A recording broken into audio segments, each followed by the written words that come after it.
9 News Weather Impact Team Chief Meteorologist Kathy Sabin here in the 9 News Weather Center on a Monday. It certainly has a whole different look than, well, Sunday and Saturday and even Friday, with temperatures in record territory. We had 99 on Saturday, tied the record, 98 on Sunday, and temperatures really have been running way above average. But today's so much cooler with the arrival of a front that came through about 9 o'clock last night that brought in the cloud cover, the cooler weather, and also the wind. So let's talk about it as we go outside. And we're still mostly cloudy out there. Travel's been fine on I-25 and I-70 today. No major issues with the front so far. But with this wind shift and low-level moisture increasing, we do think we're going to see a few scattered thunderstorms develop tonight. Severe threat appears to be well south and east of us, but the humidity levels are running very high. You can feel the moisture in the atmosphere out there. And tomorrow will probably be the most active day of the week, but the potential for storms certainly there yet tonight. This is a pretty shot of the sunrise on Sunday morning. Susan Proper sent that picture in to us. Love that. We're getting a little bit of sun coming through the clouds in Fort Collins this hour. Relatively quiet and dry, no issues on that I-70 corridor heading in and out of the mountains. You'll notice that we're seeing rapid snow melt. The snow is melting so quickly with these above average temperatures, and so just be mindful if you're near a river, a creek, a stream. The water is running fast and it's running very high, so just please be careful with that. So far, temperatures a whole lot cooler. Yesterday, 93. Day before that, 98. Day before that, 99. The low 70s today. That's such a huge change. I don't know that we're going to go a whole lot warmer. We are hoping for mid 70s today. We'll see if that happens. A little more sun in southern Colorado, so Pueblo at 78, 77 in Meeker, and temperatures in the 80s across some portions of the western slope and eastern Utah. Look at the 24-hour temperature change. We were 19 degrees warmer this time yesterday in Denver, 20 degrees warmer this time yesterday in Fort Collins. So pretty dramatic cool front that came in last night about 8:30, 9 o'clock, creating some extremely gusty conditions. And there were even ground stop conditions out at the airport for a time. Still kind of looking a little cloudy and muggy out there. We're 69 degrees here at the 9 News studios, 68 at Central Park, 71 at DIA, and 68 in Centennial. Big blocking heat dome, that ridge of high pressure is shifting eastward now in response to this trough digging in over the western U.S. Winds were increasing out of the southwest yesterday before the front got here, and so we were back in the 90s. The high again yesterday, 93.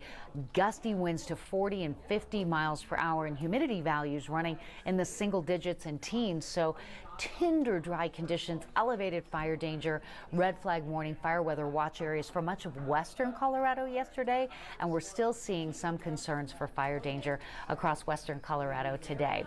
Notice today, the ridge is shifting east and the flow around it is clockwise. So notice there is a train of moisture coming up through El Paso around the backside of the ridge through Kansas City and up into Minneapolis. So that's an area we'll be watching for some strong storms later tonight.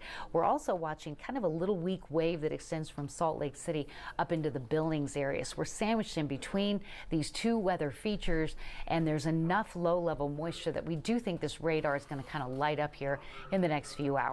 The closest storm that we have right now is just coming up from New Mexico into southern Colorado near Alamosa and Trinidad, tracking toward the north and east. Its potential has come up for a little bit of quarter-size hail, thunder, and lightning with that cell. So we may see a warning between Trinidad and Lamar on that cell coming up out of Albuquerque here in the next few hours. And otherwise, so far, pretty quiet. I just don't think it's going to stay that way. We do have extreme east central and southeastern Colorado and a marginal risk for severe weather tonight. Basically, the rotating storms are not the big concern, but storms with more than rain, like hail and damaging wind, that potential certainly there from Burlington, Lamar, down into Trinidad. Tomorrow we think will be the most active weather day of the week, so we do have a weather impact alert posted for tomorrow because Denver's included in a slight risk, a level 2 out of 5 for storms.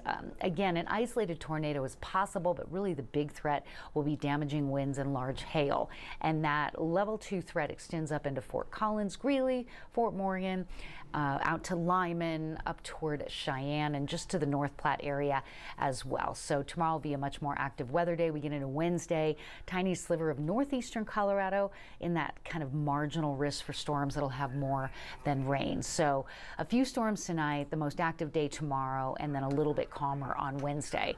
So tonight, southeastern Colorado, level 1. Wednesday, as we get into the afternoon, northeastern Colorado, level 1, but Denver goes into that level 2 slight risk tomorrow, and that is scattered severe storms, short-lived but not widespread tornadoes expected, and intense storms with heavy rain and hail are possible. So that's tomorrow. Humidity values are running pretty high. Look at that, 63% in Burlington, Colby at 70%, 42% in Ogallala. Pretty high for the Mile High City and state, and not across the western slope. Those humidity values in the single digits and teens, so something that we're going to continue to monitor because the wind kind of let up last night once the front came through, and now it's picking back up out of the south. We've had a gust of 21 at Monument Hill, 22 in Centennial, 23 at DIA, and 25 in the Kremling area. So the wind, even though it's cooler, it's pretty dry out across the western slope, so that red flag warning will stay in effect for much of the afternoon and evening. All right, let's go forward in time now. Pretty quiet for now. I do think that cell's coming up out of Albuquerque into Trinidad. It'll go through Springfield and Lamar. Could go severe, but look at Denver by 6:30. We do have some scattered storms coming through. They move through, but then a second wave comes through between 9 and 10, kind of headed right up the I-76 corridor, and those storms look like they're going to go late into the night. There'll be some areas of fog for folks and a bit of fog to start the day tomorrow, and then we see scattered storms developing in the foothills and in Denver as early as 1:30 or 2 o'clock on Tuesday. So looking at the temperature trend for tonight, 60 in Denver, 62 La Junta, 57 Sterling, 40s, a little cooler from Steamboat to Vail down to Lake City. Temperatures in the 60s for the Grand Mesa, Grand Junction out toward Cortez. In Denver for tonight, scattered storms early, mostly cloudy areas of patchy fog late, low 60.